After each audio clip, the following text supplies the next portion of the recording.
Hello guys, and ifargan guddataati chaanaalii YouTube ifargan tikraa.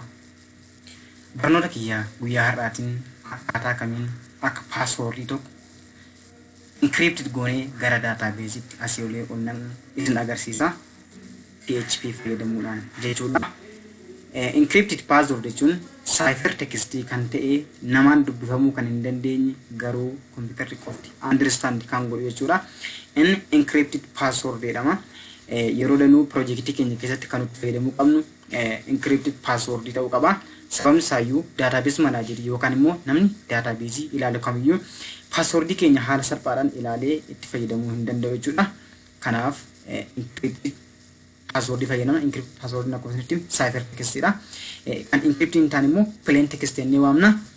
Mee kan akkamiiti kan jedhu password tokko banee isinitti agarsiisu. Fakkeenyaaf kana keessatti tarree password jedhu kana hin argitu yoo ta'e tarree kana passwordidha. Password kana garuu ani dubbisuu hin danda'u. Qaaliinis yookaan akkatti haala salphaanis sammuu kiyyatti qabachuu hin danda'u. Kun encrypted password waan ta'eef kompiitar garuu kun meeqa akka ta'e understanding godha. Lakkoofsa mana baay'ee hundaan digit 4 wayii ta'uu danda'a, 5 wayii ta'uu danda'a. Kompiitar garuu haala salphaan understand gochuu danda'a jechuudha.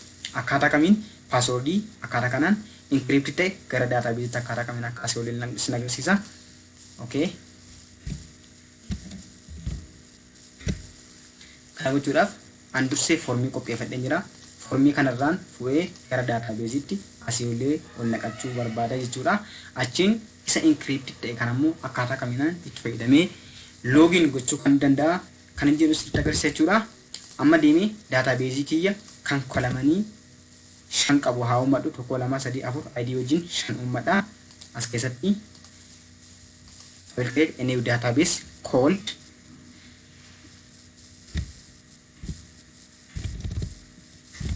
user. Database user jedhamu aawamu. Table nagaafatamu maqaa table accountidha. Kolamanii 5 qaba jiruni. Kolamanii 5 kiyya kolamanii jalqabaa ID kolamanii nama FNAME LNAME username password. This one is int. This one should be a varchar. LNAME should be a varchar. Username should be a varchar. And a password should be a varchar. The length of each column or attribute will be, the ID will be 10 lengths. FNAME should be 255 maximum. 255 maximum. And this I wanted to make the ID as auto increment and as a primary key at the same time. Then save. Okay. I'm table key impd da table kanatti dhaqee PHP korraa yookaan immoo formii kanarraa achi naannaquu godha. Akkaataa kamiin achi naannaqa kan jedhu immoo bifa encrypted ta'een ol naquu qaba isiniin jedhee isiniif himeera. Okay. Akkaataa ta'e kunoo formiin ani uummadhee asitti barreeffamee jira. Formiin kun data kan jedhu kana keessatti metadata postii username yookaan name isaanii FNAME LNAME username password jedhee kaawwadheen jira. Maqaan batanii kooti immoo register jedhee jira. Kanaan na hordofaa. Jalqaba database kiyya create godhu db is equal to new MySQL sorry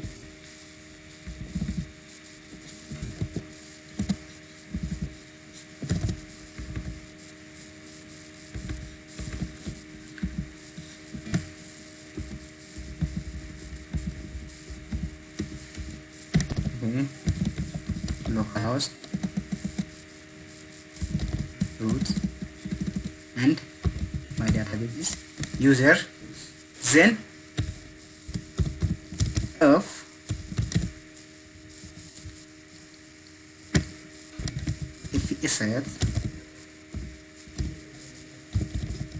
if we set host a button called register. then id is equal to post id asirraan qabu jalqaba fn is equal to post fname. Let me copy this and paste for all of them.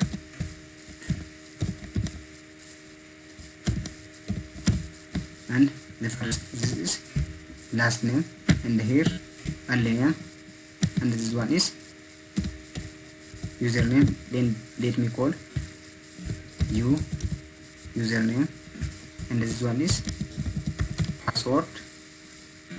This one is password. Okay. Then here I will write MySQL.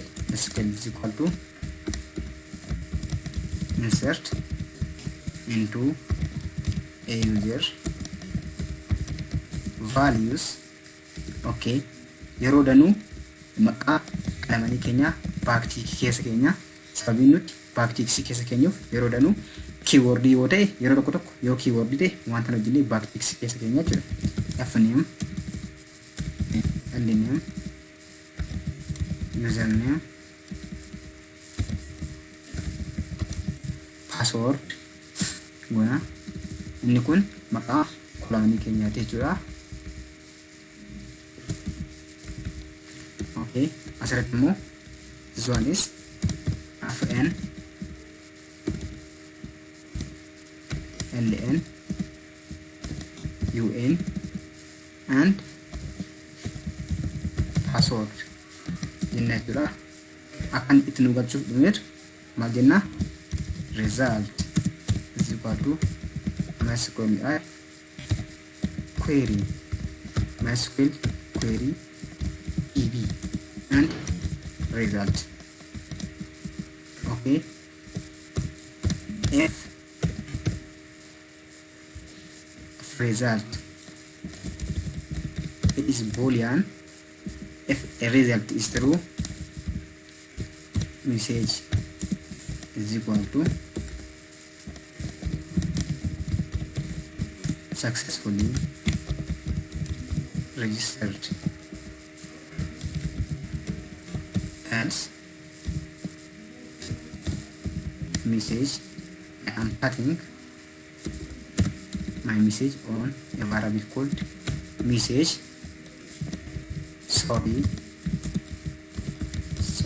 something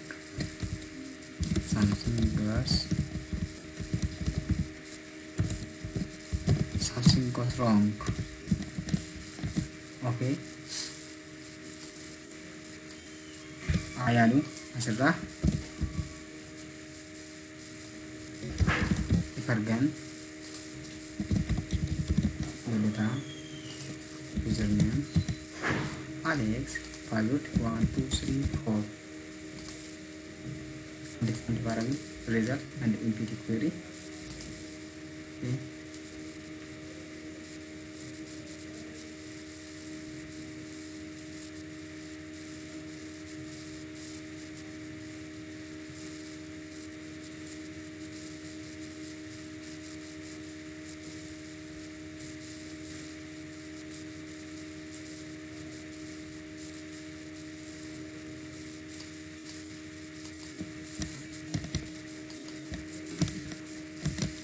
Okay, it is proclaiming on the line 1.5.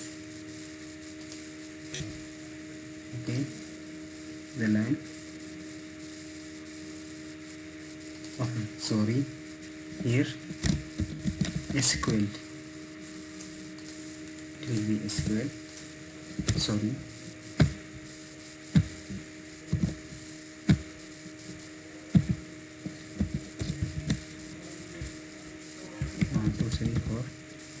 Register.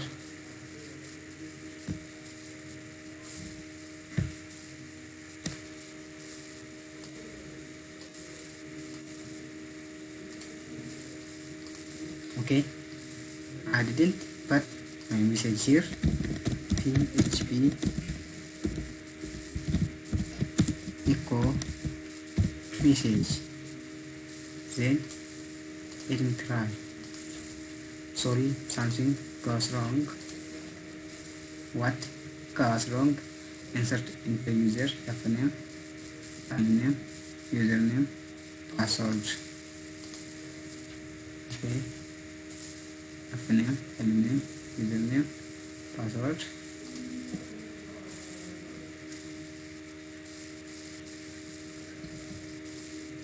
Values fn, ln, un, password. Okay. Speed, query, TV, and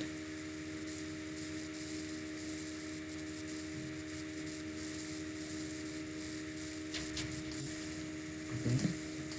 Let me try again.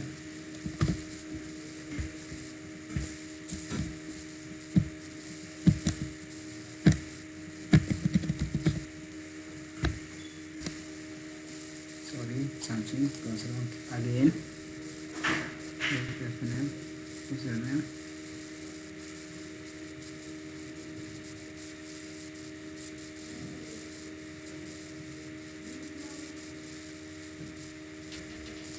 sorry, this is my database, but this is account, the table name, version, data, Alex, 174, then registered successfully. Here, let me add one more.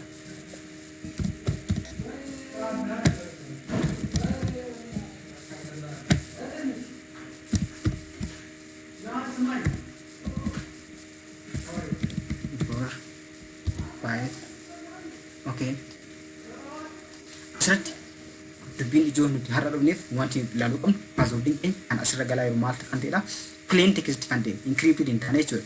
Amma kaayyoon keenya inni guddaa encrypted kan ta'e itti galchuudha waan ta'eef amma haasofnaa naannoo kabineet PSS haa jedhu is equal to MD5. MD5 is an encrypting function. Then password. Password kan jedhu kan encrypted godhadhee pass kan jedhudha kaayera. Kanaafuu iddoo kana dhufee maal jechuun qaba jechuudha. Isa encrypt ta'e isa waamuu qaba jechuudha. Pass kan jedhu kana asitti dhufee waamaa jechuudha. Sorry asitti A tokko dabalaa pass kan jedhurra taa'eera jechuudha. Pass inni kun isa iddoo kana jirudha jechuudha. Amma dhufee isatti godhee yaalaa inni kana jechuudha.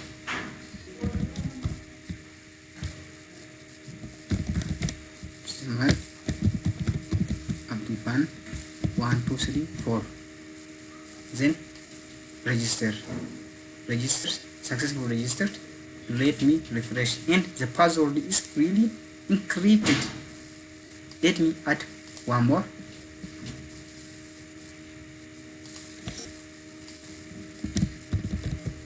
Charlie confirm. Charles A B C D. Register successfully. Let me see here. Okay, look, they are encrypted in a different way, and registration here umureera jechuudha. Inni ittaanu akkaataa kamiin isa akkas ta'ee encrypted ta'ee database turgali fayyadamee login gochuu danda'a kan jedhudha. Fakkeenyaaf Alex 1 2 3 4 ture asitti PHP isaa uumaan barreeffamne waan ta'eef hin hojjetu. Isa immoo as keessa dhufee kaawwadheeraa maqaa batanii koodii login jedheen username fi password kan of keessaa qabu hin qaba jechuudha. Okay. PHP haaraa banee fi asitti hojjedhu PHP.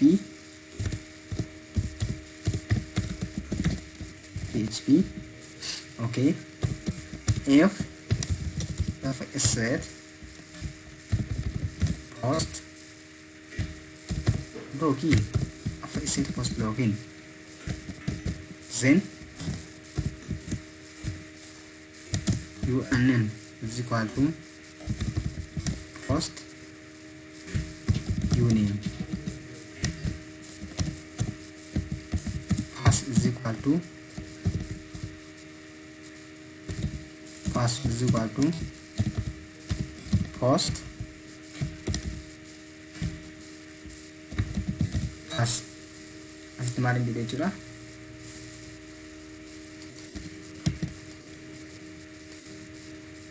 password.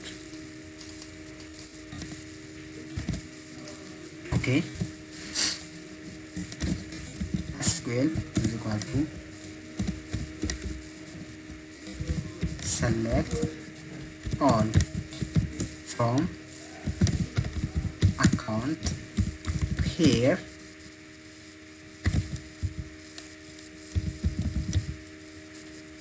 select all from account where username is equal to my username is equal to UNN UTF and password is equal to password UTF login gochaan jira jechuudha. Then result is equal to MySQL query DB SQL ammoo row jedhu jira. MySQL num rows baay'ina data row keenya keessa jiru nu lakkaa jira kuni res ta'a jira.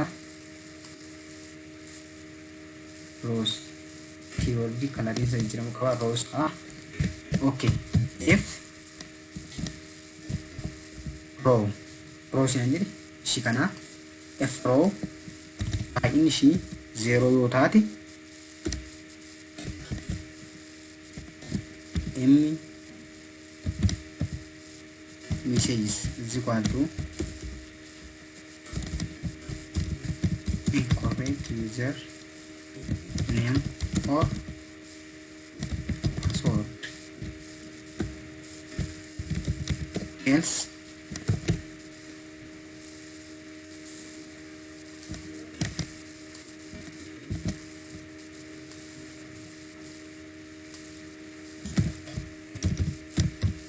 correct you can log in. Yoo maal jedha yoo row keenya keessa at least kan match godhuu yaad username kun kolomanii database keenyatti kan UNN kana kan nuti wanni session yookaan immoo impact irraa fudhanne fi password kana yoo walummaa daala ta'e yoo kan login now jechuudha. Ammas dhufnee salqaba kaminaa yaalu sagalee kana yaalu Alex 1 2 3 4 1 2 3 4.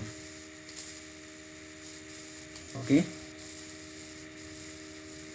wakati messaging kun abu sirreeffanii notification duty php ko mcc. Okay, let me refresh resend. Okay, Alex 1 2 3 4 login correct you can login naan jedhee jechuudha. Isa kamiin isa encrypting taane kana ammas biyya kan jedhuun ayaalu fresh godhe ta'ee biyya 1 2 3 4 no it's 5 I'm sorry biyya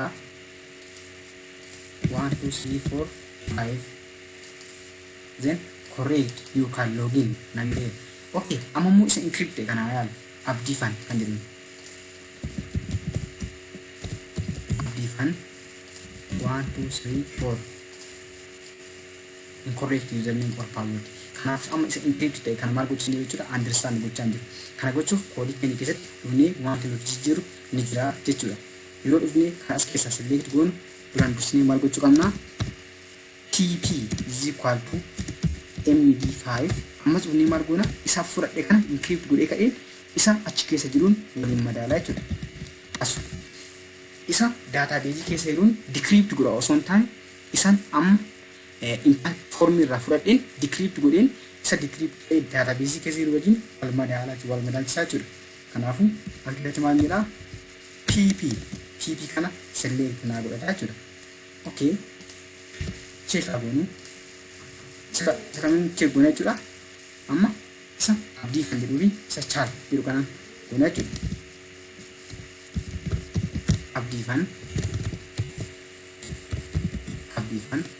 1 2 3 4. Yes, correct. You can login. Amamu isa encrypt tintaan sagaroliiti yoo yaale dogoggora naa baasa jechuudha. 1 2 3 4. Lees kan jedheen incorrect username or password. Kanaafuu isheen kun maal taatee jechuudha. Kanaan booda hin hojjetu jechuudha. Maaliif password ni itti fayyadamu encrypt kan ta'e qofa waan ta'eef isaan lamaan nan balleessaa jechuudha. Okay, amma passwordin kiyya erga sirrii ta'ee maal gochuun qaba jechuudha. Amma garuu yoo sirrii ta'e yoo passwordin sirrii ta'e login na godhee iddoo ta'e na geessuu qaba miti. Amma dhaqnee page haaraa keessaa goon Ctrl+N then save as folder wal fakkaataatti home.php haa jedhu. Home.php irratti HTML head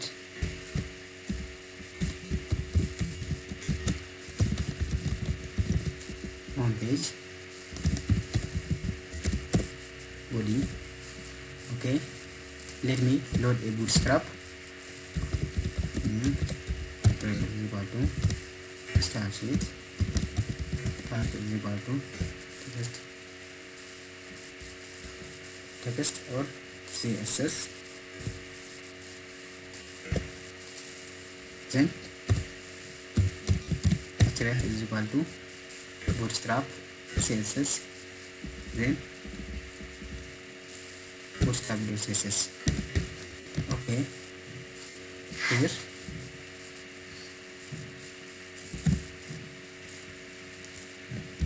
div class is equal to support role.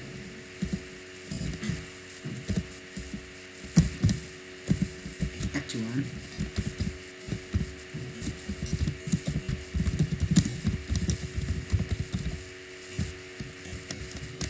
gara kanaatti naaf hidhuu qabaa jechuudha. Yoo direct login ta'e fakkeenyaaf alex 1 2 3 4 yoon jedhe alex kan ta'an abdii fan ta'a. Abdii fan 1 2 3 4 yoon jedhe garsaan naa geessuu qabaa jechuudha. Isa gochuudhaaf koodii kiyya keessa deemee index keessa correct you login successful kan jedhu kana keessatti maaliin godha jechuudha. Higher